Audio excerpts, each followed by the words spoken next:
ちゃんです。今日はですね、緊急に撮ってるの。今八ヶ岳の人っていう別チャンネル始めたんで、そっちの編集してたんだけど、花粉がすごく舞って花粉症の人大変でしょ。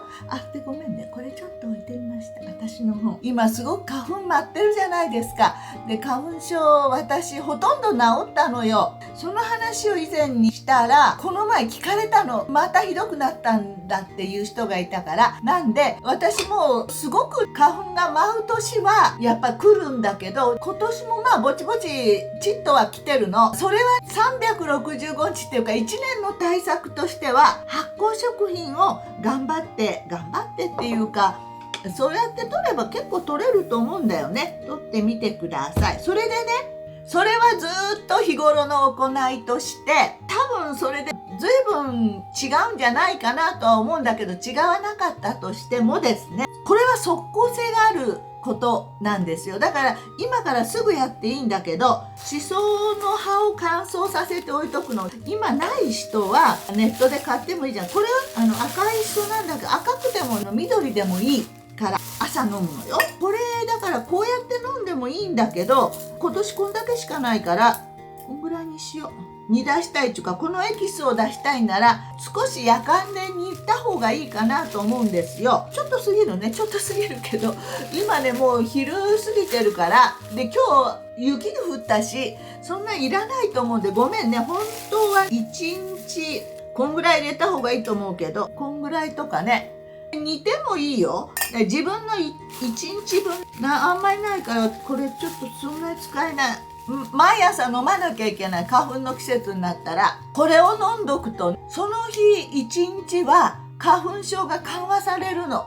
くしゃみ出たりとか。私はよ、知らないよ、個人差があるかもしらんから、誰でも聞くとはわからないんだけど、で友達も聞くっちゅったから、何人かは聞くと思うの。10人のうちに何人かわからんけど、10人のうちの1人、私はお湯入れるんじゃなくて、本当はだから、いやこれでいいんだよ。これでいいけど、もっと葉っぱとか倹約したい人はとか、エキスをいっぱい出したい人は煮た方がいいかなと思うんだけど、こうやって入れたしそ茶を朝飲むの。まだこれ入ってるから、出かける人はこれ水筒に入れて持っていったらいいと思うよ。で飲んでれば、そしたらね、私は聞く。本当にその日一日花粉症が改善される。全部じゃないけど。そしてあともう一つ、ひまし油かワセリン、どっちでもいいんだけど、鼻の中に塗るの。そしたら多分これは鼻の周りに花粉症がついて中まで入っていかないんじゃないかと思うんだよ。ちょっとわからないんで、だけど鼻の中に塗っとくと、ちょっとお恥ずかしいからあんまり見せられないんだけど、こうやってちょっとこうやって、ちょっと待って、こうやってクリクリクリクリって中に塗っとくのよ。いっぱいつけてクリクリクリクリって。そしたらやると悪いからやらないけど、一人だったらやるよ。私はひまし油にしてるけど、で両方やっていい方にしたらいいんじゃないですか。だからそれやるとね、マスクしなくても大丈夫なような気がする、私は。でもそれにマスクするともっと鉄壁かもわからん。だからマスクするの嫌だなと思う人はこれ塗って多分いいと思う。だから朝しそ茶を入れて、でこれ入れたらまた入れればいいでしょ。何個か出るでしょ。もっともっと出したい人は煮てね。で美味しいよこれ。しその香りがしてね、すごい全然嫌な味じゃないから、とにかくしそ茶絶対おすすめします。絶対って言っても10人が10人聞くわけじゃないと思うから、私はすごい聞く。で他に昔流行った天茶がいいとか言って、天茶飲んだけど全然効かなかったで天茶が効く人もいるかもしらんし、だからいろいろだと思うよ。私は発酵食品、ヨーグルトとかもいいと思う。あと納豆、ヨーグルト、納豆いろいろあるじゃないね。ザワークラウトもあるし、酵素玄米もあるし、そんなんで花粉症を乗り切ってください皆さん。さあそういうわけで、これもね、ひまし油も大事よ。真冬はね、私ねワセリンをこの背中に全部塗るの。私って乾燥肌だからすっごい塗るの。顔も塗る時もあるけど、ワセリンを塗ってもいいし、皮脂油でもいいし、不純物を除去してあるって書いてある。そういう白色ワセリンの方がいいみたいだよ。発酵食品、例えばこれね、ザワークラウトいつも作ってるけど、これはヨーグルトとか作るのにも使ってもいいし、豆乳ヨーグルトとか、あとはこれをサラダに入れたりとか、キャベツ切っとけば、先にこの作り方言うと、刻んでキャベツを、そして塩をバラバラかけて、揉まない、めんどくさいから私。そしてキャラウェイシードを私は入れたんだけど、他のもの入れてもいいと思うし、入れなくてもいいかもしらんし、これ1個分入れて、こういうので重しして何日か置くの。ちょっと気持ち酸っぱめになったらいいから、できたら瓶とかタッパーとか何でもいいから入れて、冷蔵庫入れといて食べるの。そしたらね、ずっと持つ。ずっと放置してないで、混ぜるんでもないけど、上から取っていけば混ぜたことになるでしょ。だからそういう風にしてるといいですよ。これだから発酵食品ね。からお味噌とかお味噌汁にあんまりお味噌も煮ない方がいいと思う。私はお椀に入れてからお味噌を溶くんだけど、そうじゃなくてもいいかもしれないけど、あんまりとにかく煮詰めないようにしてですね、使うでしょ。花粉症はね、ほとんどはだいぶ緩和してるのよ。それはなぜかっていうと、発酵食品、特にね、花粉症がね、ほとんどなくなった時があったんで、その時はヨーグルトを毎日結構食べたの。最近あんまりヨーグルトも食べなくなったんだけど、その時は花粉症がね、ほとんどっていうか、飛ぶ時は結構出るけど、完治はしないんだけど、だいぶ良かった。で、最近ヨーグルトはあんまり食べなくなった。豆乳ヨーグルト作っとくこともあるんだけど、あんまり作らなかったりして。だけど納豆は作ってるでしょ。納豆を食べて、とにかく発酵食品を食べるようにしてる。納豆とか、このザワークラウトとかにしても、いろんなお味噌とかにしても、あとそれからGABAがいいっていうから、酵素玄米もいつも作ってるでしょ。今作りかけてて、作る途中だから、小豆と黒米と玄米といろんな雑穀入れて、炊ける炊飯器で発芽させないと発芽毒あるっていうじゃないですか。じゃなきゃ玄米をいった方がいいんでしょ。だからどっちでもいいんだよ。いるのめんどくさいから6時間経つと発芽するっていう、あれはなでしこ生活のやつなんだけど、何個かあるでしょ。あれね、美味しいよ。酵素玄米かだけじゃなくてね、白米も白いご飯も美味しいのよ。あれで炊くと不思議だね。白いご飯も美味しいんだけど、もっと違う味で、かまどで炊いたご飯はまた違う美味しさがある。あれも美味しいんだよ。今まで私いつもガスでご飯炊いてたの。それよりも全然違うね。ご飯がすごく美味しい。だけどそれよりももっとなのか違う美味しさなのか、かまどで炊いたご飯はまたすごい美味しい。関係ない。ごめん。それは別にして、酵素玄米は食べた方がいいと思うの。だから玄米ガスとかで炊くとか圧力釜で炊いてもいいんですよ。だけど2合ぐらいは炊きたいでしょ。その後にどうするかっていうのがあって、私も考えたんですよ。で、2合玄米炊いてよ。そしたらその玄米をどうする？ 2 合だと1週間と結構あるんだよ。私そんなにご飯いっぱい食べられないタイプだから。でも今日はカレーライス2杯食べた。朝と昼と食べたけど、それにしたってね、ちょびっとだから2合炊いたら何日かあるわけだけど、それを真夏とかおひつに入れといたってちょっと腐ると思うよ。多分冷蔵庫に入れといたら硬くなるから、ピラフとかおじやにすればいいんかもしらんけど、冷凍したらレンジでチンしなきゃいけないでしょ。レンジでチンが私嫌だから、お釜で炊いて酵素玄米で、酵素玄米になってないんだその時はね。そしてずっと保温にしてると発酵するのかな、わからんけど2日ぐらいなのかな。それで酵素玄米になるっちゅうけど、もう食べてるけどその日から私は。で混ぜなが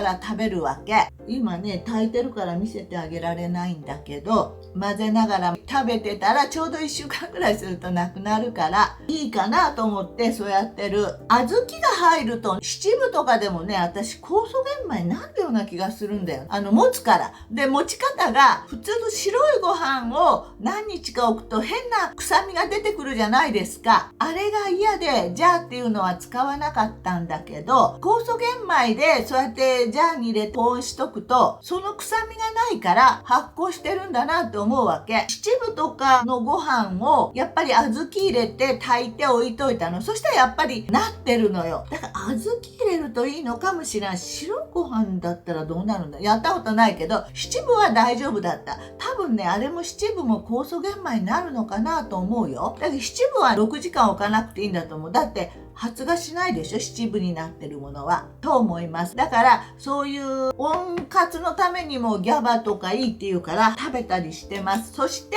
花粉症ね。で、私はだからこう体温も上げた方がいいような気がするから、花粉症もでそれもいいんじゃないかと思って今やってるんだけど、それから私はね、発酵生姜を作ってるのもうあんまりいないから、これはもういつ頃作って1ヶ月ぐらい前かな、持つよこれもね。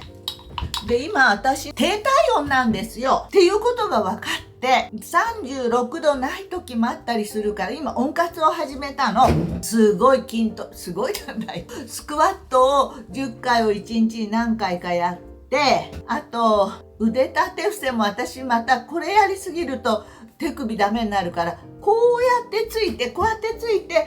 やるやつとか、あとはこの膝のとこ上げてねやったりとか、こうやるときはね膝を上げてやったりとか、とにかくこれやって30回やって手首壊して、もう治ってきたんだけど、前は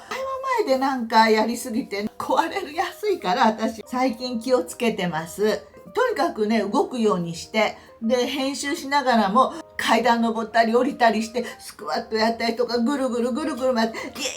エイイエイとか言って体を動かしたりとかしてるんだけど、それは温活。でもね、やっぱ花粉症とかも関係ないかな、低体温って。わからん。だけど低体温ってがんとかにつけ入れられやすいっていうでしょ、お砂糖が好きだっていうでしょ。で、低体温の人はがんになりやすいとか言うじゃないですか。だから皆さんも低体温の人は、36度の平熱がねないような人は本当に気をつけてやってくださいね。これね、飛発ロングペッパー買ってるんだけど、これを1日に 1g 取るといいって言うから、毎日ね朝グラム測って 1g ほれで置いとくの。それをなんかいろんなものにかけて食べてる。あとは使ってる、ちょっと東南アジア系の味がする感じ。沖縄とかインドネシアとかなんかあっち方面にあるみたいだけど、あと今ね夏目頼んでるから、夏目もねたまに頼むんだけど、値段のこと考えてやめてしまうんだけど、今はねちょっと値段とか言ってられないと思ったから、それも頼んで毎日ちょっとずつでも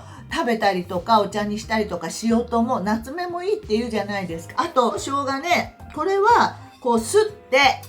とにかくすって瓶に入れとくのよ。そして混ぜて、そしたら1ヶ月、こ